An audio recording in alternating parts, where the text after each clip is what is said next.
ভাই এই প্রবাসে এসে শান্তিতে আছেন নাকি দেশে থাকতে শান্তিতে ছিলেন? আসলে কথা হয়েছে ভাই, দেশে যে 10 টাকা কামাইলে ভাই অনেক শান্তি ছিলাম, কিন্তু প্রবাসে এসে লাখ টাকা কামাইলে ভাই শান্তি পাইতেছি না। কেন ভাই?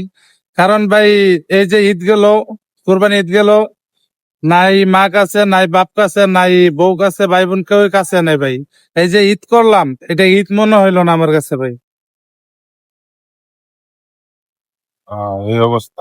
তো গোস্ত মুস্ত কয়দিন খাওয়া হইলো? ভাই কুরবানি ভাই এখানে বলতে ঈদের নামাজ পড়া ভাই, যে শ্যামাইটা খেতে পারি নাই। আইসা আলাতুল সুগুল আলাতুল কাজ করতেছি ভাই, মানে ঈদের নামাজটা পড়ে আমার কাজ করা লাগতেছে। ঈদের দিন মনে হয় গোস্ত খাওয়া হয় নাই? ঈদের দিন ভাই কোনো কিছু আমরা তো খাওয়া হয় দোকানে না যাই গোস্ত শেষ কয় ভাই, সবজি আছে খাইলে খাইতারে সব ভাই। খাওয়া যায়। দোকানে গেলে ভাই কোনো কিছু খাবার তো পাওয়া যায় নাই।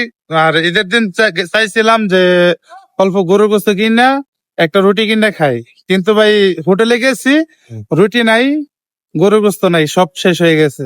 পরে মনটা খারাপ করে ভাই দোকানে চলে আসি। আর দেশে তো আপনার গোস্ত আরো মানুষের আর বিলাইছে। দেশে যদি ভাই, দেশে মা বাবারা সবাই গোস্ত বিলাই দিছে, দেশে যদি থাকতাম তাহলে মনে করেন গোস্ত খাইতে পারতাম। আজকে প্রবাস আইছি, নাই পাইতেছি কোরবানির গোস্ত, নাই পাইতেছি মা বাবার সুখ শান্তি, এইটাই ভাই। আসলে প্রবাস কোনো সুখের না, দূরের থেকে সুন্দর। আসলে ভাই প্রবাস কি বলতে, প্রবাস অনেক কষ্টের জীবন ভাই। যারা দূরের থেকে অনেক সুন্দর লাগতে পারে, কিন্তু যারা প্রবাসীর দুঃখ দেখে বা কাছে আসে, তারা একমাত্র বুঝতে পারে যে তাদের প্রবাসীদের কতটুকু কষ্ট। আসলে গাইস, আপনারা যারাই প্রবাসে আসবেন বুঝে শুনে আইসেন, প্রবাস সুখের না, দূরের থেকে প্রবাস সুখের, কিন্তু কাছের থেকে সুখের না।